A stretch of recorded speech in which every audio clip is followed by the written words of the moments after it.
একদিকেই তাকায় দেখবেন, কিন্তু এক একটা মানুষের চেহারা এক চোখ দিয়ে তাকাবেন, এক একজনের চেহারা এক এক রকম দেখা যাবে, ঠিক কিনা? একই চোখ দিয়ে তাকাইতেছি, জিনিস তো দেখার কথা একটাই, ঠিক কিনা? কিন্তু তাকায় দেখেন মানুষের এক একজনের চেহারা এক এক রকম, কারো সাদা, কারো কালা, কারো দাড়ি পেকে গেছে, সব দেখা যাচ্ছে, ঠিক কিনা? একই টকটা একটাই চোখ, কিন্তু এই চোখের ভিতরে আল্লাহ কত পাওয়ার লাগায় রাখছে, কত মেগাপিক্সেল ক্যামেরা লাগায় রাখছে জানেননি? একবার শুধু চোখ মিলে তাকাইবেন 33,000 কোটি নিয়ামত আপনি দেখতে পাইবেন। কিন্তু মানুষকে তুমি কিসের নিয়ামতকে অবিশ্বাস করো? আল্লাহ তাআলা এজন্যই কোরআনুল কারীমের ভিতরে সূরাতুল আর রহমানের ভিতরে ডেকে ডেকে বলেন, ফাবিআইয়ি আলাই রাব্বিকুমা তুকাযযিবান। কার কথা? আল্লাহ তাআলা বলেন আর রহমান আল্লামাল কুরআনা খালাকাল ইনসানা আল্লামাহুল বায়ান। আল্লাহ তাআলা বলেন আমি হলাম রহমান, আর রহমান আল্লামাল কুরআন, যে আল্লাহ আমাদেরকে কোরআন শিক্ষা দিয়েছে, আল্লামাহুল বায়ান। আল্লাহ বলেন আমি কথা বলার শক্তি তো আমি আল্লাহ দিয়ে দিলাম, কথা বলার ধরন তো আমি আল্লাহ শিখাইয়া দিলাম। কিন্তু মানুষ রে, যে আল্লাহ তাআলা আমাকে এত কিছু দিল, যে আল্লাহ আমারে বাঁচার শক্তি দিল, যে আল্লাহ তাআলা আমারে দুনিয়া দেখার শক্তি দিল, যে আল্লাহ মায়ের গর্ভ থেকে 10 মাস 10টা দিন আমাকে মায়ের গর্ভ থেকে দুনিয়ার মুখটা দেখাইলো, ওই আল্লাহর ইবাদত করার কথা ছিল, কিন্তু আমরা সঠিকভাবে কি আল্লাহর ইবাদত করি? কথা কয় না, আমরা নাফরমানি করতেছি। আল্লাহ তাআলা এই জন্যই বলে, কেমন করে তুমি আমার সাথে নাফরমানি করো বান্দা? একটাবার কি চিন্তা করো না?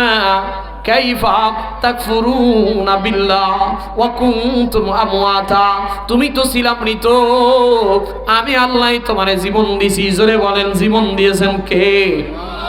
আরেকটা আওয়াজ দিয়ে বলেন না কে? এ দুনিয়ার মানুষ একটা বার কি চিন্তা করেন না, কত মায়ের গর্ভ থেকে সন্তান দুনিয়াতে আসে, মরা অবস্থায় আসে, বাবা না আসে না? মা গর্ভবতী হইছে, 10 মাস 10টা দিন গর্ভে ধারণ করেছে, সন্তান প্রসব বেদনা শুরু হয়ে গেছে, কিন্তু দুনিয়াতে আসছে, ডাক্তার বলে আপনার সন্তান হি ইজ ডেড, আপনার সন্তান মারা গেছে। মা বেচারি সহ্য করতে পারে না, আল্লাহর কাছে ডাক দিয়ে বলে, আল্লাহ 10টা মাস 10টা দিন গর্ভে ধারণ করলাম গো মালিক, এত কষ্ট করলাম, এত কষ্ট করে তারে আমি গর্ভে ধারণ করলাম মালিক, কিন্তু আপনি আমার উপরে নারাজ হয়ে গেছেন, আমার সন্তানটারে আপনি নিয়ে গেলেন, আমার সন্তানটারে দুনিয়ার চেহারা দেখাইতে পারলাম না, আমি মা হিসেবে বড় ব্যর্থ মা হয়ে গেলাম। এ ভাই, এ গজারিয়ার মুসলমান, কত সন্তান মায়ের গর্ভ থেকে মরা অবস্থায় আসে, আবার কত সন্তান দুনিয়াতে আসে, দুনিয়ার চেহারা দেখে, দুনিয়াতে আসতেই মা সন্তান প্রসব বেদনা সহ্য না করতে মা মারা যায়। কথা কয় না? মা মারা যায়, সন্তান দুনিয়াতে আসে। এই জন্য বলি ভাই, হায়াত মউত সব কিছু হলো আল্লাহর হাতে, আল্লাহই তো দিছেন। কে দিছেন? আল্লাহ। যদি আমাদেরকে দুনিয়া না দেখার শক্তি দিতেন, দেখতে পারতাম? জোরে বলেন দেখতে পারতাম না রে মুসলমান না। আল্লাহ বলে এই দুনিয়া তোমারে দেখার শক্তি আমি আল্লাহ দিলাম, এই দুনিয়াতে তুমি আসো, এই দুনিয়া থেকে তোমার আবার একদিন চলে যাওয়াই লাগবে, এটার ভিতরে কোনো সন্দেহ আছে কি? জোরে বলেন আছে? এটার ভিতরে কোনো সন্দেহ নাই। আল্লাহ তাআলা ডেকে ডেকে ডেকে ডেকে বলেন তুমি এটার ভিতরে কোনো সন্দেহ করিও না। আল্লাহ তাআলা বলে সুম্মা ইহয়িকুম সুম্মা ইউমিতুকুম সুম্মা ইহয়িকুম সুম্মা ইলাইহি তুরজাউন।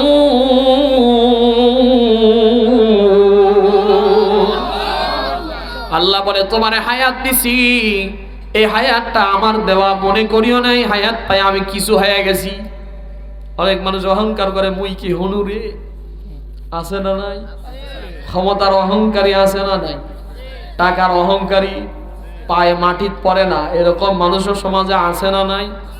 তোরে আমি খুন করে খালামু, এরকম মানুষও আছে না নাই? বাংলাদেশেও তো বর্তমানে চলতেছে এমন একটা অবস্থা, এমন একটা অবস্থা। গতকালকের আগের দিন আপনারা অনেকেই জানেন, বাংলাদেশের জুলাই যোদ্ধাদের প্রথম সারির একজন মুখপাত্র, ইনকিলাব মঞ্চের মুখপাত্র শরীফ ওসমান হাদি নামে ভাই, যিনি জুলাই যোদ্ধাদের প্রথম কাতারে ছিল। জুলাই যোদ্ধা হিসাবে বাংলাদেশে তার নাম একটা আছে। শুধু জুলাই যোদ্ধা হিসেবে নয়, তার প্রত্যেকটা কথা বুলেটের আঘাতের মতো, কোনো পরাশক্তিকে কোনোদিন ভয় করে কথা বলতে না। ওই শরীফ ওসমান হাদি ভাই ঢাকা 10 আসন থেকে নির্বাচন করার কথা। এক পাশে মির্জা আব্বাস, আর এক পাশে উনি, আর এক পাশে জামাতের একজন দাঁড়াইছে। তিনজনই হেভিয়েট পারসন, তিনজনই কিন্তু বড় একজন ভালো ব্যক্তিত্ব। এই তিনজনের ভিতরে গতকালকের আগের দিনে শরীফ ওসমান হাদি ভাই যেহেতু সবসময় সত্যের পক্ষে থাকে, ন্যায়ের পক্ষে থাকে, অনেক কথাগুলো ওনার শুনেছি। ওনার কথাগুলো শুনলে মনে হয় উনি গত কয়েকদিন আগেও বলতেছিল, বাঁচতেই যদি হয় একদিন বাঁচবো, 1 সেকেন্ড বাঁচবো, তবে বাঘের বাচ্চার মতো বাঁচবো, বিলাইয়ের বাচ্চার মতো বাঁচতে চাই না। যেহেতু মরতেই হবে, দুনিয়া থেকে বিদায় নিয়ে চলে যেতেই হবে, এই দুনিয়াতে কেউ থাকবো না। আমি ওসমান হাদিও একদিন দুনিয়ার থেকে বিদায় হয়ে যাব, তবে আমার একটা সন্তান আছে, তোমরা একটু আমার সন্তানটারে দেখে রেখো। আমি ওসমান হাদি যদি দুনিয়ার থেকে বিদায় হয়ে যায়, কোনোদিন ভারতের সাথে আপোষ করবো না, কোনোদিন আধিপত্যবাদীদের সাথে আপোষ করবো না। আমি যদি মারা যাই, আমার সন্তানটা বাতিলদের সাথে লড়বে। আমি যদি মারা যাই, আমার সন্তান অন্যায়ের বিরুদ্ধে আমার সন্তান লড়ে যাবে। আমি যদি মারা যাই, আমার সন্তানটা ন্যায়ের পক্ষে লড়ে যাবে। ওই শরীফ ওসমান হাদি ভাইকে আগামীকালকে গুলি করে তার মাথার খুলির ভিতর দিয়ে গুলি ঢুকায় দেওয়া হয়েছে। এক পাশ দিয়ে গুলি ঢুকে গেছে, আর এক পাশ দিয়ে বের হয়ে গেছে। খুবই ক্রিটিক্যাল অবস্থায় বর্তমান এবার কেয়ার হসপিটালের ভিতরে ভর্তি। এই জন্য বলি বাবা, সারা দুনিয়ার মানুষ তার জন্য দোয়া করতেছে, আমরাও দোয়া করি আল্লাহ যেন তাকে সুস্থতার নিয়ামত দান করে দেয়, বলেন আমিন। আমি বলবো বাবা রে, এই দুনিয়া থেকে বাঁচা যাবেই না, মরা লাগবে, সবাইকেই যাওয়া লাগবে। কেউ কি বাঁচতে পারছে? জোরে বলেন পারছে।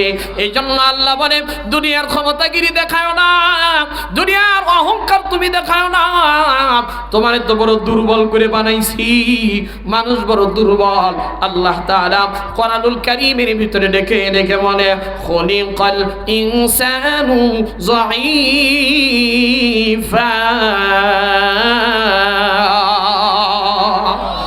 আল্লাহ বলে মানুষ বড় দুর্বল।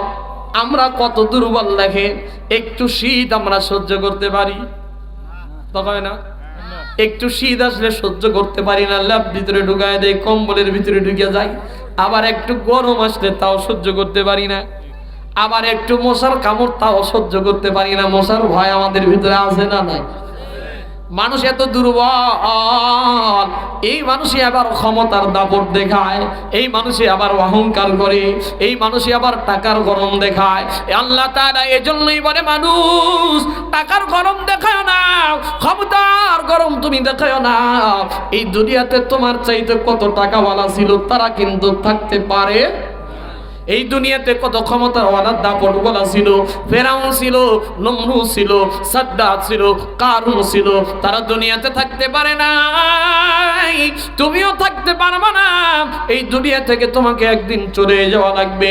সুম্মা ইউমিতুকুম, তোমার একদিন দুনিয়ার থেকে বিদায় হয়েই যাওয়া লাগবে। আবারও আল্লাহ তাআলার কাছে কিয়ামতের ময়দানে উত্থিত হতে হবে। আল্লাহ তাআলা বলে, সুম্মা ইউহয়িকুম সুম্মা ইলাইহি তুরজাউন।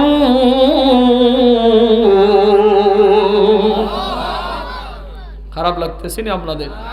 কোরআনের তেলাওয়াত আর অর্থ বললে খারাপ লাগে? আল্লাহ বলে, বান্দা মরতেই হবে, আবার আমার কাছে ধরা দেওয়াই লাগবে। কথা বল না কে? মনে করছেন বাইসা যাবেন? আল্লাহর কাছে বাঁচার কোনো উপায়? কিয়ামতের ময়দানে পঙ্খানো আপনার হিসাব দেওয়া লাগবে। এক জাররা পরিমাণ নেকি আপনার ছাড়বে না, এক জাররা পরিমাণ গুনাহ ছাড়বে না। আল্লাহ তাআলা কোরআনুল কারীমের ভিতরে সূরাতুজ জিলজালের ভিতরে বলেন, কোন সূরা? কথা বলেন না কে? মুখস্থ আসেনি? আল্লাহ তাআলা বলেন, ফামান ইয়ামাল মিসকালা যাররাতিন খায়রান ইয়ারা ওয়া মান ইয়ামাল মিসকালা যাররাতিন শাররান ইয়ারা। এক জাররা পরিমাণ নেকিও তোমার ছাড়া হবে, এক জাররা পরিমাণ গুনাহ বান্দার ছাড়া হবে না। কিয়ামতের ময়দানে বান্দা উঠবে, অনেক মানুষ দেখবে তার আমলনামায় হাজার হাজার নেকি জমা হয়ে আছে। আল্লাহকে ডাকতে বলবে, মালিক আমি তো এত নেকি করি না, কেমনে নেকি এতগুলো পাইলাম? আচ্ছা আপনারা বলেন তো, ওই দিন আল্লাহ তাআলা নেকিটা কেমনে করে খুলে দিবে? আল্লাহ তাআলা বুঝি খুলে দিতে পারবে না? কতক্ষণ না কে?